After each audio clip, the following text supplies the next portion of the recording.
అది March 8, 2014 Malaysia ఎయిర్లైన్స్కి చెందిన MH370 అనే flight March 8, 2014 12:42 AM 227 passengers, 10 members cabin crew, 2 పైలట్స్తో మలేషియాలోని కులాలంపూర్ ఎయిర్పోర్ట్ నుంచి చైనాలో బీజింగ్కి వెళ్ళడానికి సిద్ధమైంది.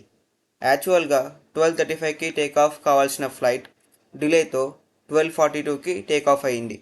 టేకాఫ్ అయిన తర్వాత మలేషియా ఎయిర్పోర్ట్ స్టాఫ్ వాళ్ళ రేడార్స్తో ఫ్లైట్ని ట్రాక్ చేస్తున్నారు. ఫ్లైట్ మలేషియా వియత్నాం మధ్యలో ఉన్నప్పుడు వియత్నాం రేడార్స్ కూడా ఫ్లైట్ని ట్రాక్ చేసింది. సరిగ్గా 1:19 AM రేడార్స్లో ట్రాక్ అయిన ఫ్లైట్ కరెక్ట్గా 1:21 AM అంటే 3 minutes తర్వాత రేడార్స్ నుంచి మిస్ అయింది. మలేషియా మిలిటరీ రేడార్స్ ఫ్లైట్ని ట్రాక్ చేసింది. ఫ్లైట్ లెఫ్ట్ టర్న్ అయ్యి ఇండియా ఓషన్లోకి ప్రవేశించింది. కొద్దిసేపు తర్వాత మిలిటరీ రేడార్స్ కూడా ఫ్లైట్ని ట్రాక్ చేయలేకపోయాయి. మళ్ళీ శాటిలైట్ ఫ్లైట్ని ట్రాక్ చేసింది. కొద్దిసేపు తర్వాత మళ్ళీ లెఫ్ట్ టర్న్ తీసుకొని బాటమ్ ఆఫ్ ఇండియన్ ఓషన్లోకి ప్రయాణం చేసింది. కానీ ఆ flight run time 7.5 hours. Fuel అయిపోయిన తర్వాత ఫ్లైట్ ఇండియన్ ఓషన్లో పడిపోయింది.